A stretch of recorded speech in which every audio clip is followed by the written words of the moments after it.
Reverend Dr. Raymont Anderson is an ordained Centers for Spiritual Living minister serving the Center for Spiritual Living Greater Baltimore community as our spiritual director. As a lifelong learner with a passion for self development, personal transformation, transmutation, and transfiguration, he has frequently been referred to as a Renaissance man and visionary New Thought, lost my place, sorry, leader who makes complex metaphysical concepts readily understandable and acceptable. His mission is to live, move, and be an active member of society. He serves to educate, elucidate, and emancipate people and communities to awaken and empower themselves. And he continues to live his bliss as a teacher, minister, author, workshop, and seminar facilitator, visual artist, ASL interpreter, and ASL performing artist, mentor, father, grandfather, and more. Active stands for authentic, compassionate, transparent, inspired, vibrant, and empowered. I give you Reverend Dr. Ray.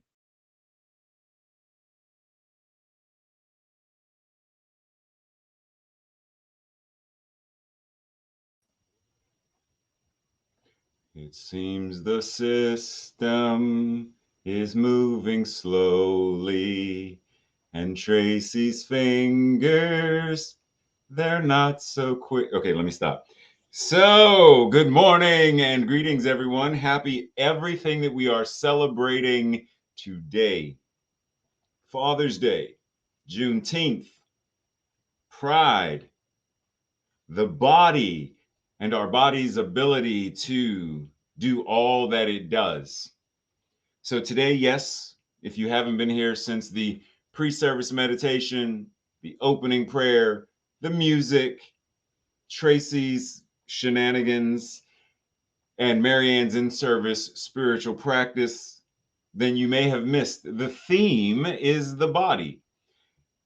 One thing that is very important for us to understand and recognize regarding this is that unprocessed, unhealed emotions can hide within our bodies. And over time, this energy can show up in a variety of ways, from headaches and fatigue to a variety of other medical conditions, depression, etc., and more. The body is more than simply a biochemical factory or machine that moves us from one spot to another. The body, once again, is that divine temple. The body is, as we're going to get to, the body in and of itself is spirit. And engaging with our bodies in a more rich, more meaningful way opens the door for us to be able to resolve any unhealed whatever is going on so that we can live in a more open, authentic, empowered manner.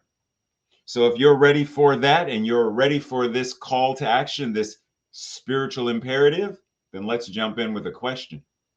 So why does it matter that the body remembers? And more specifically, what exactly is it that the body remembers? Like, what does that even mean? Well, let's start with an analogy. Several different landscapes, and when you observe the landscape, there may be certain things that your eye, that your emotions are attracted to, be it a sunrise or a sunset, be it the actual terrain, the water, the ground, the mountains. Whatever that is, recognize that your body is a quote unquote landscape in and of itself. And our emotions and all of the things that comprise you, this thing called you, is just like this vast, any of these vast landscapes, the trees, the clouds that are ever moving, the rising and setting of the sun, that actually doesn't rise or set, but appears to rise or set because of the way the planet moves on its axis. All of this is a divine demonstration of how your body, how your life also shows up as a landscape. Bessel van der Kolk says, mindfulness, breathe, because there's that word. Mindfulness not only makes it possible to survey our internal landscape with compassion and curiosity, but this thing called mindfulness can also actively steer us in the right, meaning more effective direction for our own self-care.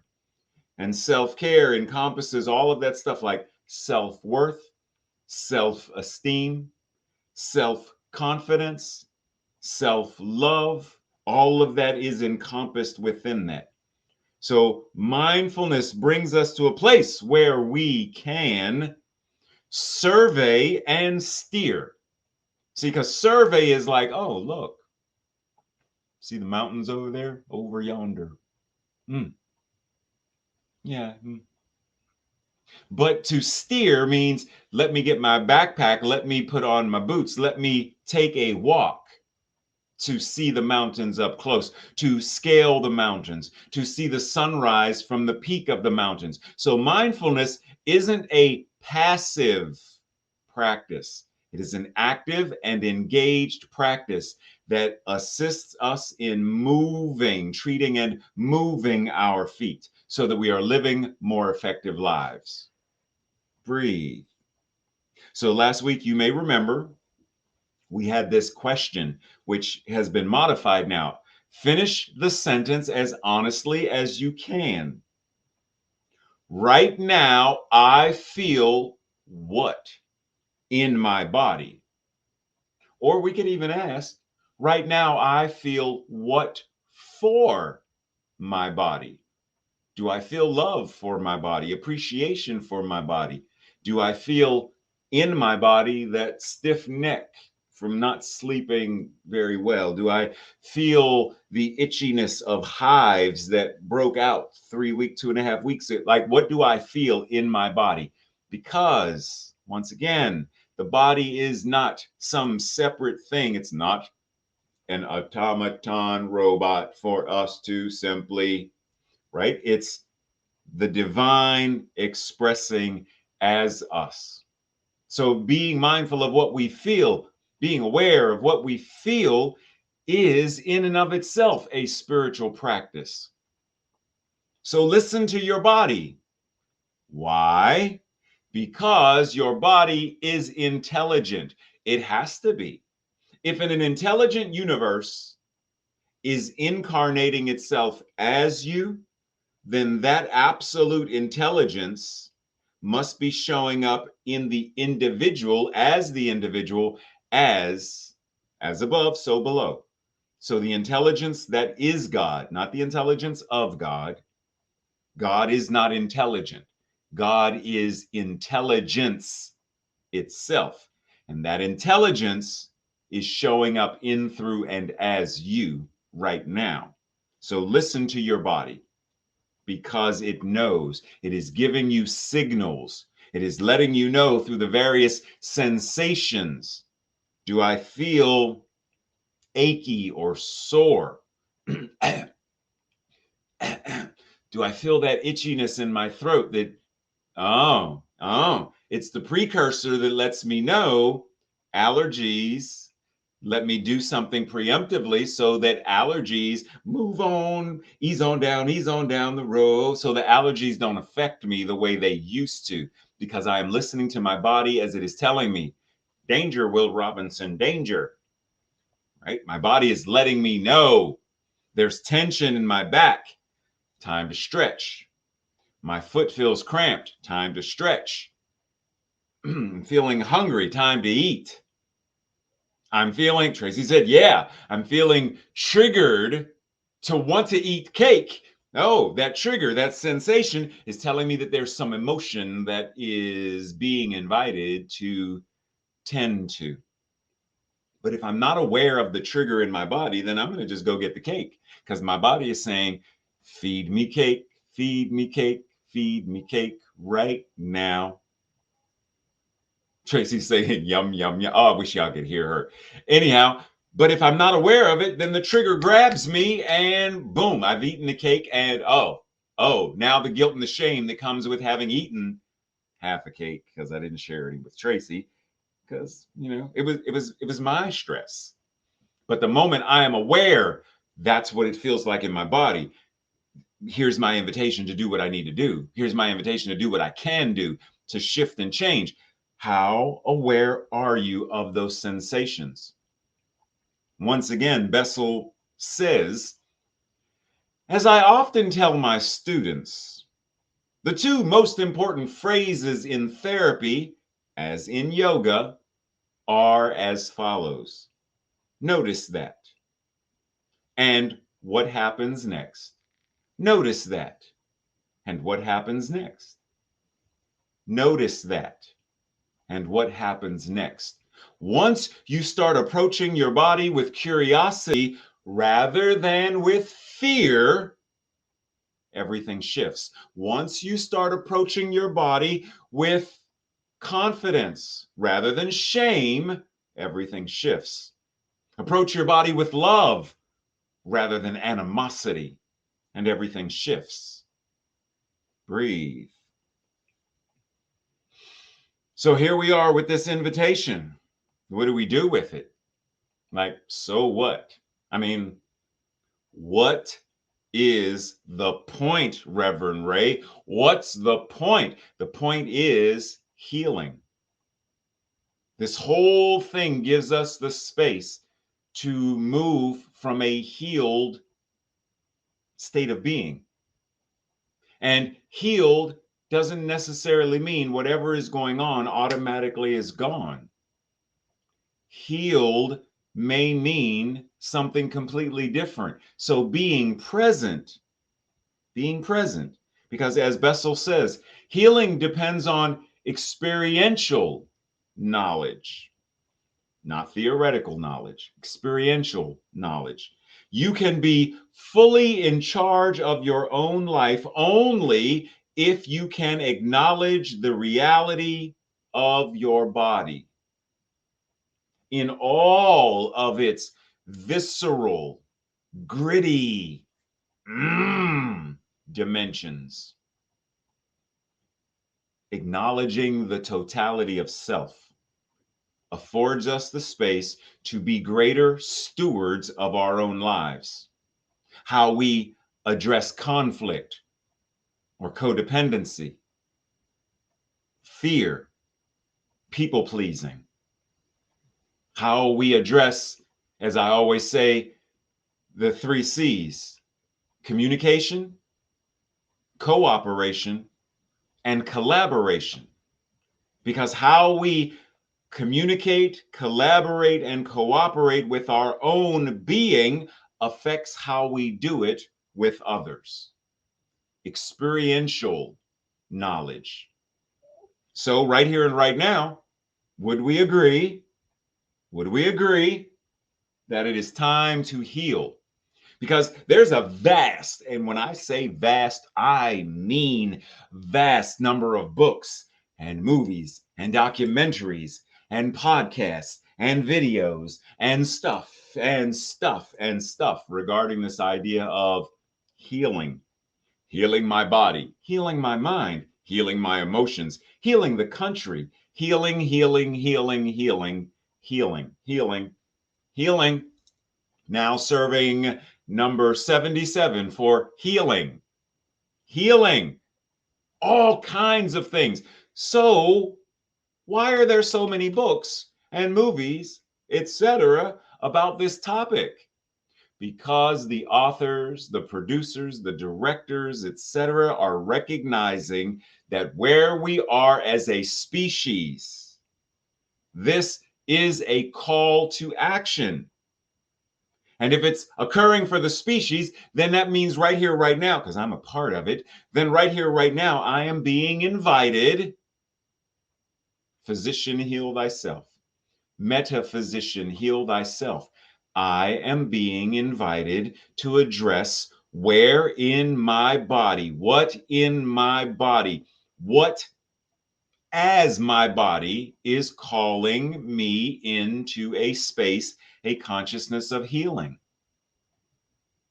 Ernest Holmes says the intelligence in the physical body, or the intelligence of the physical body, is a subconscious intelligence. It works creatively, but within certain fixed limitations. Pause and breathe, because I know that word triggers some folks. It is like a person who is sent on an errand and told what to do, and knowing only how to do whatever it is they are told to do. So there's no my body can choose, even when my mind says, yeah, we're going to eat that cake, and my body's like, no, no, no, no, no, no, no, no, no, no, we're not, no, we're not, no, we're not.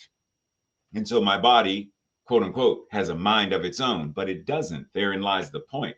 The body listens to the consciousness, the mind, the paradigms, and the body is going to respond accordingly.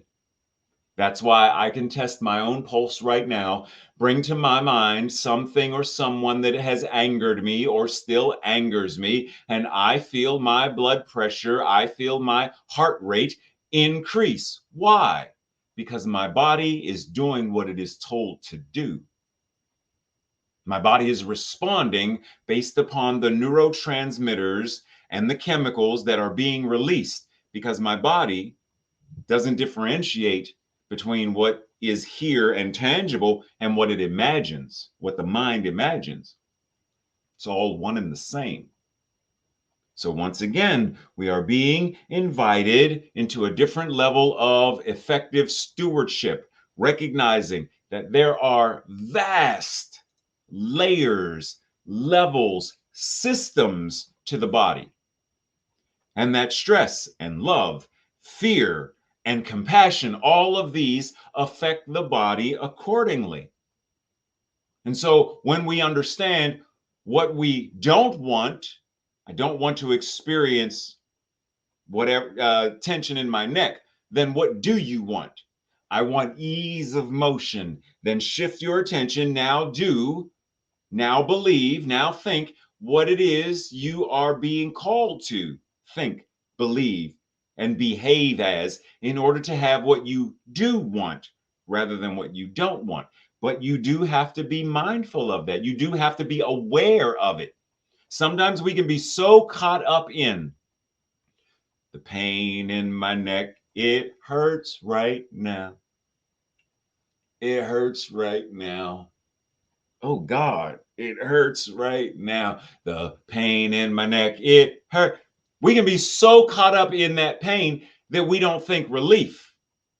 We don't think comfort. We don't think stretch, because the pain is so overwhelming and we're conditioned to focus on it, that I don't give into the what is my invitation to heal? What is my invitation to love, compassion, self-care? What is that invitation, rather than being stuck in this? And how do I, because it's not either or, it's both and. I can be present with the pain while working on the ease and grace and comfort.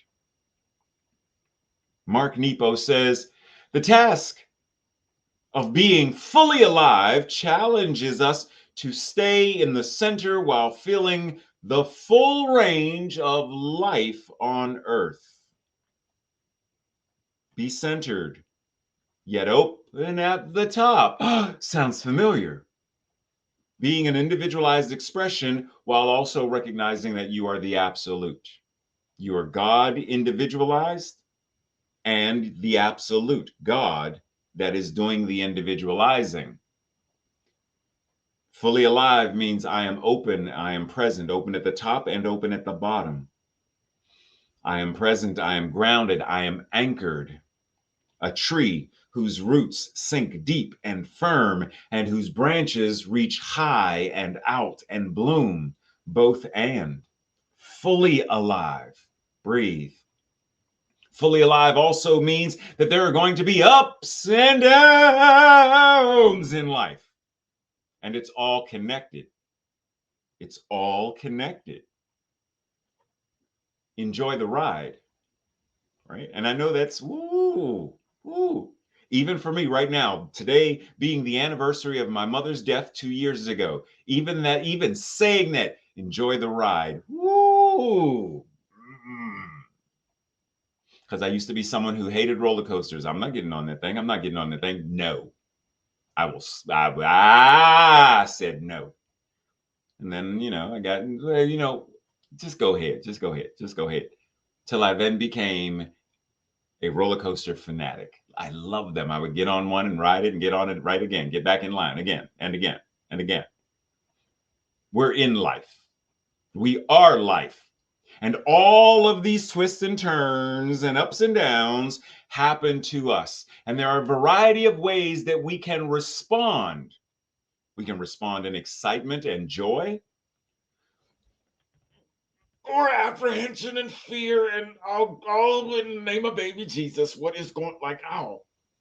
And we can white knuckle it. We have a choice. Even while zipping down at great speed, and we're like, oh my, oh my, oh my. If I'm going to go in this direction nonetheless, then why not simply surrender and release? Why not? And once again, I know, breathe. But that's part of the practice. This thing called life is what it is. And in this thing called life, there are going to be aches and pains. There is going to be illness and disease. There is going to be death. There is going to be discomfort. There is going to be divorce. There is going to be separation. There is going to be, until such time as we breathe. Understand that no matter what it is, that which we are cannot be lessened. No amount of death makes any of us or anyone less God or any less life, because that which God is cannot die. And so while that person may no longer be on this side of life after life, life before life, life eternal, that which they are cannot end. Love is infinite, eternal, and ever expanding consciousness, period. So no matter what is being experienced, be present with it. Even the discomfort and the fear and the anger, be present with it. Because in that, healing occurs. And healing doesn't necessarily mean that my mom would have been cured of dementia. Healing means that our relationship is firm and solid, that I am healed and in a state of I understand and I am ready and I love and I release and I'm compassionate. Healing is she in her own divine way is ready, willing, and able for what's next. Healing is whatever it is for you and them and them. Each individualized expression, but that healing is made more difficult when we resist. Ernest Holmes says, every time we think of our body, we should think of it as our spiritual body. Think of every organ, action, function of our physical body as being pure and perfect spirit. And think of God as being in us and around us and through us. Think of every breath that we inhale as the breath of life. And think of the things that we eat as spiritual sustenance, forever nourishing the body. Breathe. Think of spirit and our body as being one in perfect harmony, and affirm perfect circulation, perfect assimilation, perfect elimination. Perfect. We should declare that in pure spirit there is not stagnation or inaction or overaction or false action. Our body is part of the kingdom of God. Therefore, there is a spiritual pattern at the center of it. Breathe. Your cell structure is a temple with structure. Every cell, the temple of God. Bring the healthy cellular structure, the clean, the divine, the perfect cellular structure into your mind's eye. Because there is a new form of study that they are saying, there are many doctors and scientists saying that there is memory in your cells. Epigenetic memory. Your cells hold memories. Once again, this is where see that word in the middle, that book in the middle? Healing. This is our opportunity to step into greater levels of exactly that. Breathe every cell, breathe every breath, breathe every thought, breathe every individual human interaction at a time. Breathe. Resma says in today's America, we tend to think of healing as something binary. Either we're broken or we're healed from that brokenness. But that's not how healing operates, and it's almost never how human growth works. More often, healing and growth take place on a continuum with innumerable points between what is considered utter brokenness and total health. A continuum, just like your breath. You do not simply inhale and call that breathing. You do not simply exhale and call that breathing. You don't start and inhale and call it breathing. There is a continuum.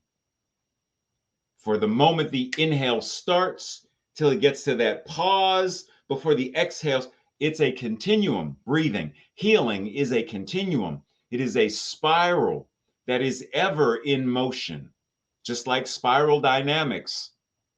It is ever in motion. And sometimes we revisit. Well, didn't I do this? It's like that onion. Didn't I already peel this? Peel it some more. Didn't I already uncover it again? But there is no but. It's and breathe. Because until we get to a spot, a point where we are ready, willing, and able to humbly and sacredly bow to your own self, to bow, to recognize your own divine self, the very temple, the very love, the very joy, the very oneness of, then we're going to continue on that thing that Resma talked about. We're going to binary. It's either or. Either I'm happy or I'm sad. Either I'm good or I'm bad. Either it's white or it's black. Either it's up or it's down. It's not binary. It's both and. Because God is all there is. It's not yin and yang. It's yin yang. And it's one divine, ever moving cycle of always in motion. Reverend Ray says, today, right now, we are invited to love ourselves in a way we have never loved ourselves before.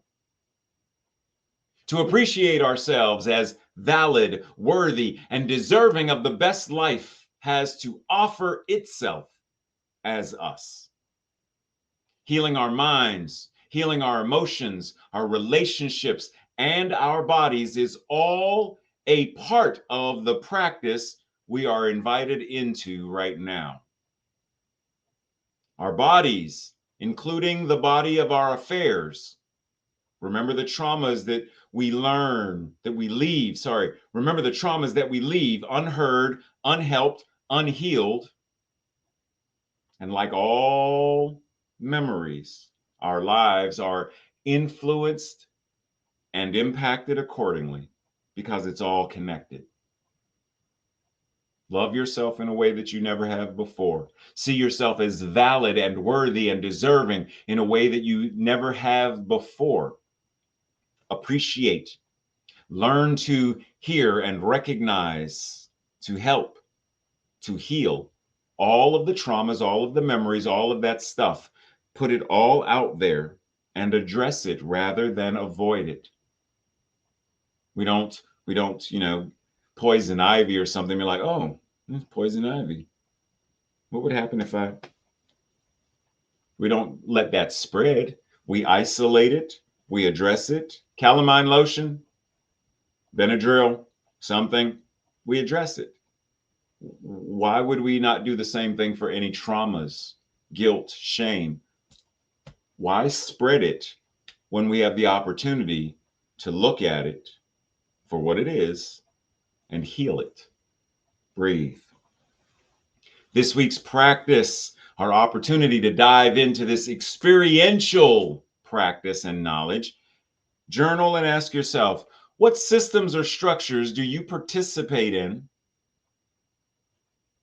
willingly or unwillingly, such as ableism, body shaming, etc.?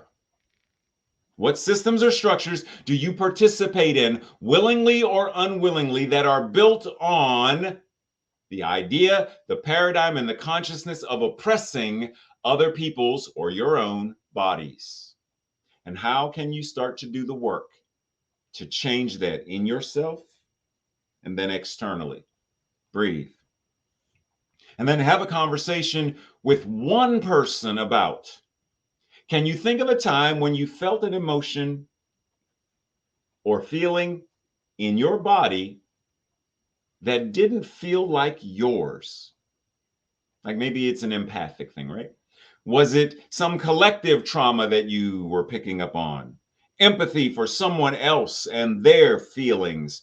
Could you tell the difference between where their feelings were affecting your body and your feelings were affecting your body? What did this experience teach you about your own feelings and emotions? And what did it allow you to be present to or to do in relation to the other person's feelings and emotions? Breathe. This week's declaration or affirmation, I will say it first, and if you feel in alignment, then say it with me on our second go round. I feel and honor every sensation in my body. Together. I feel and honor every sensation in my body. Breathe. Breathe, breathe, and recognize that right here and right now, you are a divine and holy being. Holy, WHOLLY, and holy, HOLY. You are both whole, perfect, and complete, because that which the divine is and must forever be an expression of that, and ever expressing that. And what it is, each one of us must be.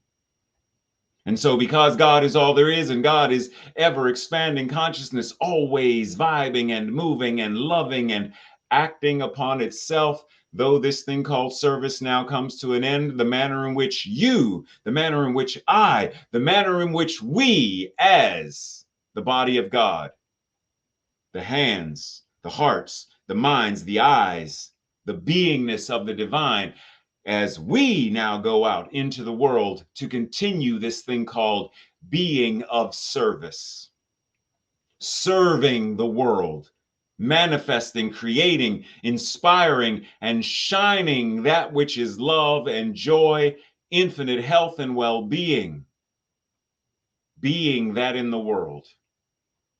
Breathe. So knowing and calling all of this good, calling all that each one of us is good, calling all aspects of our divine, glorious selves good and oh so good, great and oh so great, gorgeous and oh so gorgeous. And knowing that the law says yes, then I know that from the moment Tracy logged in, prayer was answered. When Sue did opening pre-service meditation, prayer answered. Robert played pre-service music, prayer answered. All the way through Marianne's invocation and spiritual practice, prayer answered. The interpreters signing, including Sonya, who's mad at me right now because I'm talking too fast, prayer answered. Love you, Sonya. All of it, prayer answered.